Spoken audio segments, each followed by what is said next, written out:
Hello friends, Agam institute of English में आप सभी का हार्दिक स्वागत है।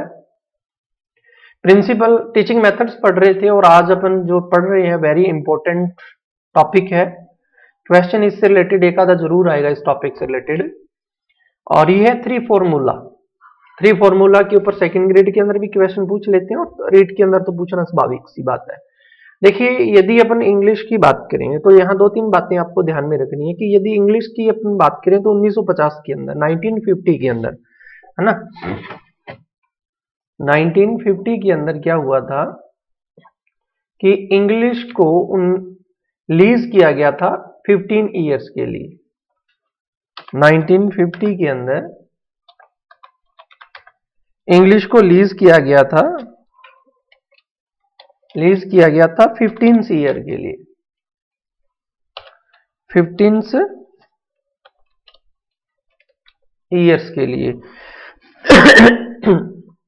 और किस रूप में किया गया था? ऑफिशियल लैंग्वेज के रूप में।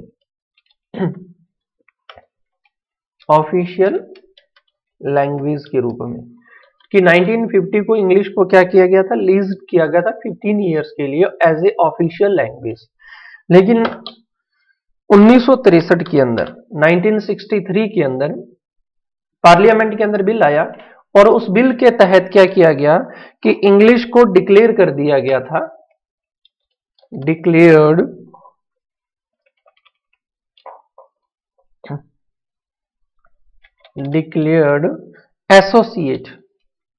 Associate official language, associate official language के रूप में। ठीक है कि 1950 के अंदर इंग्लिश को क्या किया गया था? 15 इयर्स के लिए लीज किया गया था एज ए ऑफिशियल लैंग्वेज, और 1963 के अंदर डिक्लेयर किया गया था इसे एसोसिएट ऑफिशियल लैंग्वेज के रूप में। क्लियर है? अब क्या हुआ था कि आफ्टर इंडिपेंडेंस 3 आयोग आए। इसमें सबसे पहला आता है 1948 से लेकर 1949 तक।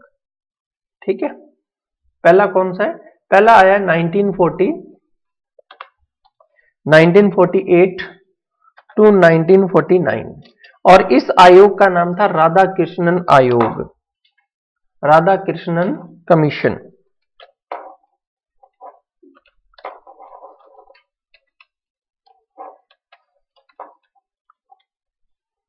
राधा कृष्णन कमीशन है। ठीक है, और उसके बाद में मुदालियर कमीशन आया है, और मुदालियर कमीशन जो आया वो 1952 से लेके और 1953 के अंदर, और ये था मुदालियर कमीशन आया है। ठीक है, और उसके बाद में जिसकी आज अपन चर्चा करने जा रहे हैं वो है 1964 टू 1966, और इसे कहा गया कोठारी आयोग, कोठारी कमीशन। और ये कोठारी कमीशन ने ही क्या दिया था? 3 लैंग्वेज फॉर्मूला दिया है। 3 लैंग्वेज फॉर्मूला जो दिया वो किसने दिया? कोठारी आयोग ने दिया है, कोठारी कमीशन ने दिया है। पहला क्वेश्चन तो अपना यही बनता है कि आपसे यदि पूछ लिया जाए कि 3 लैंग्वेज फॉर्मूला जो है वो किसने दिया, तो 3 लैंग्वेज फॉर्मूला जो है वो कोठारी आयोग ने दिया है, कोठारी कमीशन ने दिया है। कब बना है? 1964 टू 1966 तक। अच्छा, इसने कुछ बातें और भी कही है, थोड़ा सा ध्यान रखना। इस कमीशन के जो प्रेसिडेंट जो थे, इस कमीशन के जो प्रेसिडेंट जो थे वो थे डॉक्टर कोठारी, डॉक्टर दौलत सिंह कोठारी, दौलत सिंह कोठारी। ठीक है, और जो बाद में शिक्षा आयोग के अध्यक्ष भी रहे हैं। ठीक है, डॉक्टर दौलत सिंह कोठारी जो है बाद में शिक्षा आयोग के क्या रहे हैं? ये प्रेसिडेंट भी रहे हैं, अध्यक्ष भी रहे हैं। तो इन्होंने जो है वो 3 फॉर्मूला जो था लैंग्वेज का वो इंट्रोड्यूस करवाया था। अब देखिए कि यदि अपन डॉक्टर दौलत सिंह कोठारी की बात करें तो देखिए इन्होंने पूरे राष्ट्र के अंदर एक समान भाषा, एक समान लैंग्वेज की बात की, सॉरी एक समान एजुकेशन की बात की है। क्योंकि इससे पहले क्या था, राइट ऑफ एजुकेशन से पहले राजस्थान का सिलेबस अलग होता था, हरियाणा का अलग था, पंजाब का अलग था। तो सबसे पहले जो कोठारी आयोग जो था, उन्होंने कहा था कि पूरे देश के अंदर जो एजुकेशन सिस्टम जो है, एजुकेशन सिस्टम जो वो एक समान होना चाहिए, ठीक है, सिलेबस सेम होना चाहिए। ये सबसे पहला जो है जो रिकमेंड करने वाले थे डॉक्टर दौलत सिंह कोठारी, 1964 टू 1966। प्रोड एजुकेशन थी, एडल्ट एजुकेशन था, और उसके बाद में अपने ये कहें कि वित्त संबंधी जो भी थे, आज इसको अपने एसएमसी या एसडीएमसी के रूप में पढ़ते हैं, ठीक है। और शिक्षण जो टीचिंग प्रिंसिपल है, ठीक है, और टीचिंग मेथड्स जो हैं, टेक्निक्स जो हैं, वो सारी की सारी जो है वो डॉक्टर दौलत सिंह कोठारी की देन को माना जाता है। और डॉक्टर दौलत सिंह कोठारी ने क्या किया था कि जो इंग्लिश का जो मैटर जो था, इसको सुलझाने के लिए इन्होंने 3 लैंग्वेज फॉर्मूला दिया है। क्या दिया है? 3 लैंग्वेज फॉर्मूला दिया है। आज हम उसी की चर्चा करने जा रहे हैं, और एग्जाम की दृष्टि से वेरी वेरी इंपॉर्टेंट टॉपिक है ये, ठीक है। तो देखिए इसके अंदर जो सबसे पहले लिखा हुआ है, इन्होंने क्या लिखा है? टू इरेडिकेट, देखिए टू इरेडिकेट, यहां वर्ड दिया गया टू इरेडिकेट, और टू इरेडिकेट का मतलब होता है मिटा देना, समाप्त कर देना। टू इरेडिकेट समाप्त कर देना। क्या समाप्त कर देना?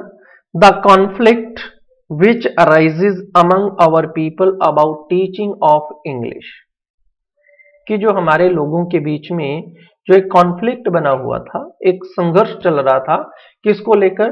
टीचिंग ऑफ इंग्लिश को लेकर, कि आफ्टर इंडिपेंडेंस इंग्लिश को पढ़ाया जाए या न पढ़ाया जाए, पढ़ाया जाए तो किस रूप में पढ़ाया जाए, टीच करवाया जाए तो किस रूप में टीच करवाया जाए, उसको लेकर जो कॉन्फ्लिक्ट जो था ना, उसको इन्होंने क्या किया है? इरेडिकेट किया है। पहला क्वेश्चन, ठीक है, कि किस कमीशन के तहत, विच इज द कमीशन, ठीक है, जिसने क्या किया है कि जो टीचिंग इंग्लिश को लेकर जो एक कॉन्फ्लिक्ट अराइज हुआ है, उसको इरेडिकेट किसने किया, ठीक है। तो इरेडिकेट करने का काम जो है वो किसने किया है? कोठारी कमीशन ने किया है। पहला क्वेश्चन क्या है? Conflict which arises among our people about teaching of English, तो उसको इरेडिकेट करने का काम किसने किया है? इरेडिकेट करने का काम किसने किया? कोठारी कमीशन ने किया है। क्लियर है? इरेडिकेट का मतलब था समाप्त कर देना। इरेडिकेट कमीशन और 1964 to 1966 has made certain recommendation, उन्होंने कुछ रिकमेंडेशन की है। This commission also gave the right direction, देखो this commission also gave the right direction of how to introduce English in our curriculum, ठीक है। तो इन्होंने क्या किया है कि वो डायरेक्शन दी है कि जो हमारा करिकुलम जो है, उस करिकुलम के अंदर इंग्लिश को किस प्रकार से इंट्रोड्यूस किया जाए। द 3 लैंग्वेज फॉर्मूला, आप देखिए फिर ये दूसरा क्वेश्चन बनता है, 3 language formula suggested by commission, by commission envisages. अब देखिए इनविसेज, इसका प्रोनाउंसिएशन नहीं है, इनविजिज, इनविजिज का मतलब होता है विचार करना, ठीक है। इनविजिज जो 3 लैंग्वेज फॉर्मूला जो सजेस्टेड बाय किसके द्वारा है? कमीशन, कोठारी कमीशन के द्वारा है। क्लियर है? या 2 क्वेश्चन ध्यान में रखना। पहला क्वेश्चन जो है, जो कॉन्फ्लिक्ट अराइज हुआ था टीचिंग ऑफ इंग्लिश को लेकर, उसको इरेडिकेट करने का काम किसने किया है? कोठारी आयोग ने किया, कोठारी कमीशन ने किया है। सेकंड क्वेश्चन इसके अंदर क्या कि 3 लैंग्वेज फॉर्मूला जो है वो सजेस्टेड किसने किया है? तो किसने किया है? कोठारी कमीशन ने किया है। कब? 1964 के अंदर। कोठारी आयोग के प्रेसिडेंट कौन थे? डॉक्टर दौलत सिंह कोठारी, ठीक है। 3 क्वेश्चन हो गए। अब देखिए इन्होंने जो एक एक लाइन जो है ना इस कमीशन की वेरी इंपॉर्टेंट है, एवरी लाइन, ठीक है। क्वेश्चन आएंगे, डायरेक्ट पूछे जाएंगे, ध्यान रखना, ठीक है। अब कौन कौन सा इन्होंने क्या क्या बातें कही हैं, तो देखिए अपने, इन्होंने कहा कि ओनली 1 लैंग्वेज,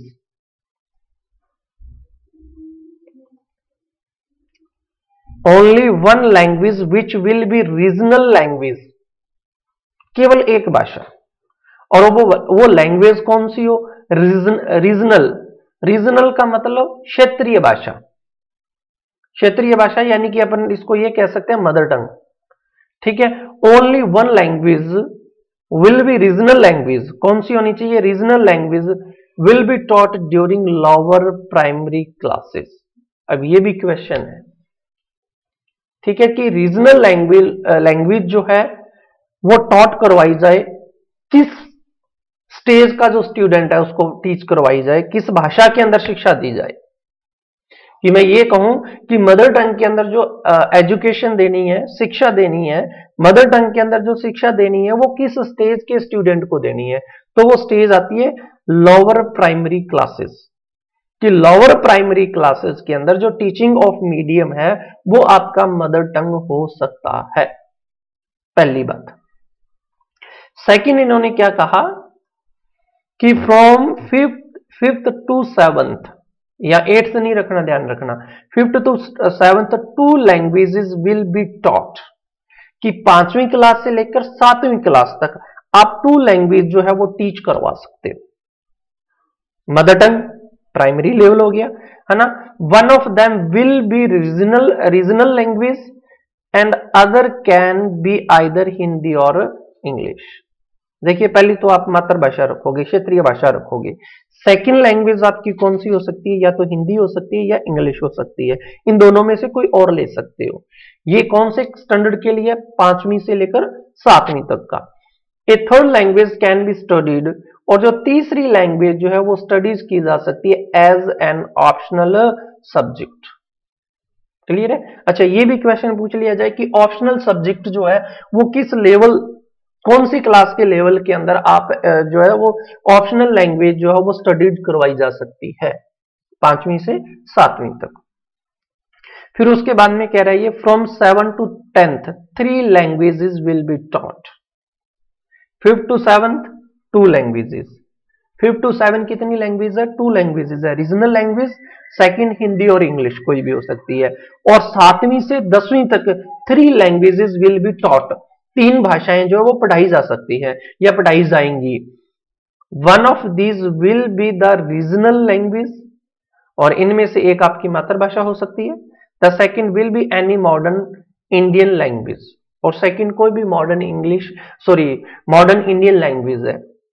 अच्छा मॉडर्न क्या है कि ऐसे जो स्टेट जो है जहां हिंदी नहीं बोली जाती, तो वहां आपकी सेकंड लैंग्वेज जो है वो क्या हो जाएगी, हिंदी हो जाएगी। ठीक है। For non Hindi speaking student it can be Hindi, और जो नॉन हिंदी स्पीकिंग स्टेट है वो सेकंड लैंग्वेज कौन सी हो सकती है आपकी, हिंदी। और जो थर्ड लैंग्वेज है विल बी फॉरेन लैंग्वेज, और वो थर्ड लैंग्वेज फॉरेन लैंग्वेज आपकी कौन सी हो सकती है, इंग्लिश लैंग्वेज हो सकती है। ठीक है, क्योंकि हमें तो ऐसे लगता है कि हम हिंदुस्तान में रहते हैं तो सभी को हिंदी आती होगी। यदि आप कश्मीर के अंदर जाए ना, तो कश्मीर के अंदर वहां जो प्राइमरी लेवल के जो स्टूडेंट है उनको हिंदी नहीं आती। ठीक है, तो वहां जो है ना 7 से लेकर 10th क्लास तक, देखिए पहली तो उनकी रीजनल लैंग्वेज होगी, सेकंड उनकी कौन सी हो सकती है, जो भी इंडियन मॉडर्न लैंग्वेज है वो कौन सी है, हिंदी हो सकती है नॉन हिंदी स्पीकिंग स्टूडेंट के लिए। और थर्ड लैंग्वेज जो है वो कौन सी हो सकती है, फॉरेन लैंग्वेज हो सकती है।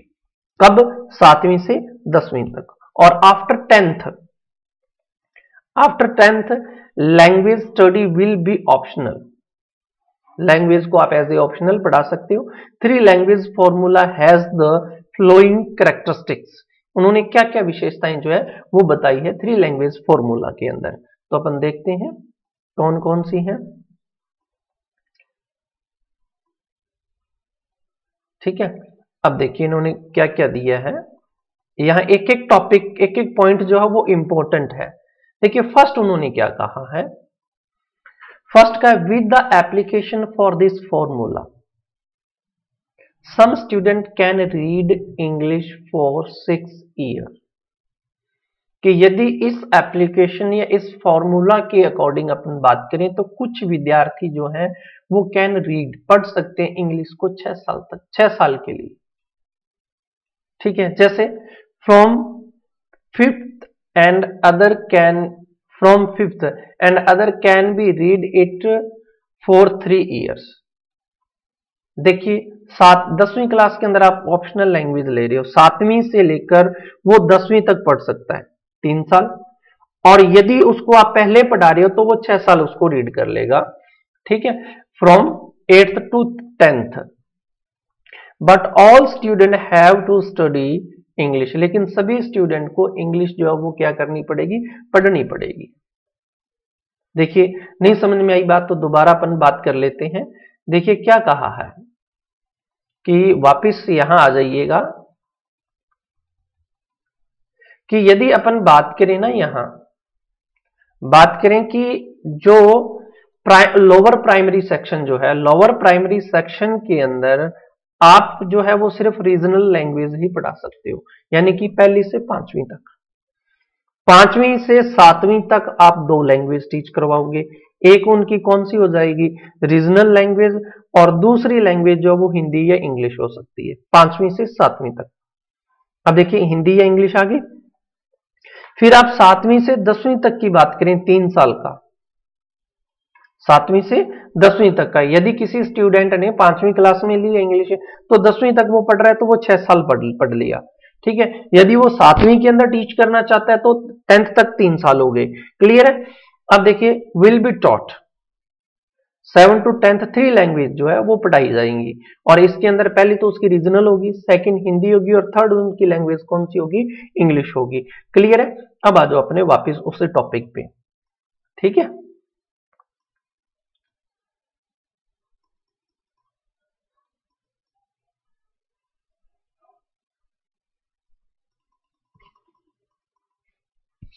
क्या कह रहा है देखिएगा, with the application for this formula some student can read English for 6 year, बिल्कुल 6 ईयर पढ़ लेंगे, ठीक है, 5वीं से 10वीं तक, और from 5th class, and other can read it only 3 years. यदि 7वीं से कोई बच्चा ले रहा है ना, 8वीं 9वीं 10वीं के अंदर यदि ले रहा है तो वो 3 साल, लेकिन इंग्लिश उनको पढ़नी पड़ेगी। The formula provide ample scope to those who are much interested in this language, और जो स्टूडेंट इंग्लिश के अंदर क्या रखते हैं, इंटरेस्ट रखते हैं, तो उनके लिए क्या है, एम्पल विस्तृत जो है वो स्कोप जो है प्रोवाइड करवाया जा रहा है, ठीक है, because they can opt for it. Opt का मतलब होता है सिलेक्शन करना, ठीक है, opt for it from class 5th, कि वो स्टूडेंट जो है ना इस इंग्लिश को 5th क्लास से ले सकते हैं। This formula recommends that English should not be taught at elementary stage, और इस फॉर्मूला जो है ये क्या रिकमेंड करता है कि इंग्लिश को कभी भी प्राइमरी स्टेज के अंदर न पढ़ाई जाए। अच्छा, ये प्राइमरी स्टेज कौन सी है, from 1st to 4th। This seems, देखिए प्लॉजिबल प्रोनाउंसिएशन है इसका, प्लॉसिबल नहीं करोगे, प्लॉसिबल नहीं है, प्लॉजिबल, और प्लॉजिबल का मतलब होता है विश्वसनीय।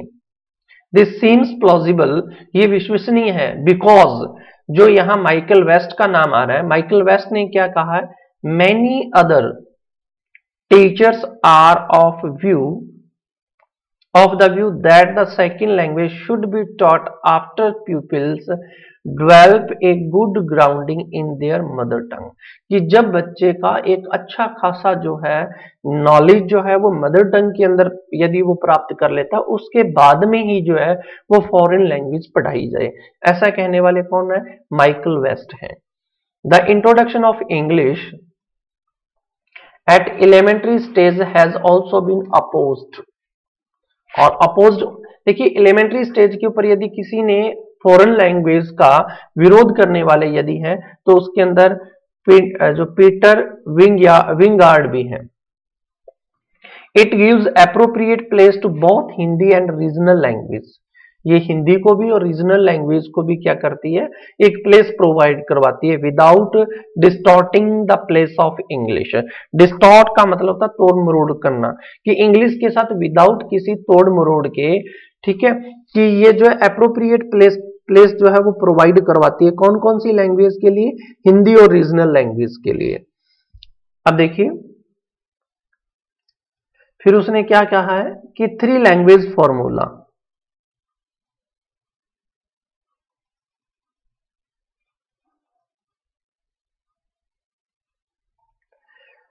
The three language formula can be applied in order to have English at a suitable place in school curriculum. देखिए जो थ्री लैंग्वेज फॉर्मूला है वो कैन बी अप्लाइड किया जा सकता है in order to have English at the suitable place in English in school curriculum, ताकि school के पाठ्यक्रम के अंदर इंग्लिश को एक पर्याप्त जो है वो स्थान मिल सके। The three language formula broadly provided the framework for teaching of English, और जो थ्री लैंग्वेज फॉर्मूला जो है ये ब्रॉडली प्रोवाइड करवाता है फ्रेमवर्क किसके लिए, टीचिंग ऑफ इंग्लिश के लिए, which has become the second languages in our school, और जो आज हमारे स्कूलों के अंदर क्या बन चुकी है, सेकेंड लैंग्वेज बन चुकी है। देयरफॉर इसलिए English should not be completely एबोलिश्ड, ठीक है, सॉरी एबोलिश्ड का मतलब होता है हटाना, ठीक है, English should not be completely एबोलिश्ड, कि इंग्लिश को कंप्लीटली नहीं हटाया जाना चाहिए फ्रॉम आवर करिकुलम, हमारे पाठ्यक्रम से, and it should be retained as an optional subject, और इसको किस प्रकार से रखा जाए, एक ऑप्शनल सब्जेक्ट के रूप में रखा जाए। तो ये था जी थ्री लैंग्वेज फॉर्मूला, कोठारी आयोग, इंपॉर्टेंट है, इसको आप 2-3 बार जरूर देखना, 1-2 बार देखने से समझ में नहीं आएगा, पल्ले नहीं पड़ेगा, है ना, बीच में क्या क्या कहा गया है। तो इन शॉर्ट में आपको बता दूं, इन्होंने ये थ्री लैंग्वेज फॉर्मूला के अंदर 3 बातों का ध्यान में रखना है। एक तो पहली से चौथी class, first to fourth primary, lower primary section के अंदर आप रीजनल लैंग्वेज के अंदर ही टीचिंग करवाओ, पहली बात। 5वीं से 7वीं तक regional language, second language Hindi हो सकती है, थर्ड लैंग्वेज जो है वो क्या हो सकती है आपकी, इंग्लिश हो सकती है, फॉरेन लैंग्वेज हो सकती है। और यदि अपने 7 to 10th की बात करें, सॉरी अपने बात करें 7 to 10th की बात करें, 8th 9th 10th की बात करें, तो उसके अंदर इंग्लिश को एक ऑप्शनल सब्जेक्ट के रूप में भी पढ़ाया जा सकता है। ये मोटी मोटी बातें इसके अंदर कही गई है, ठीक है। और प्लीज वीडियो को लाइक शेयर कमेंट जरूर कर दिया करें, और इसके बाद में अपन जो है वो क्वेश्चन आंसर का टेस्ट लेंगे, ठीक है। Thank you.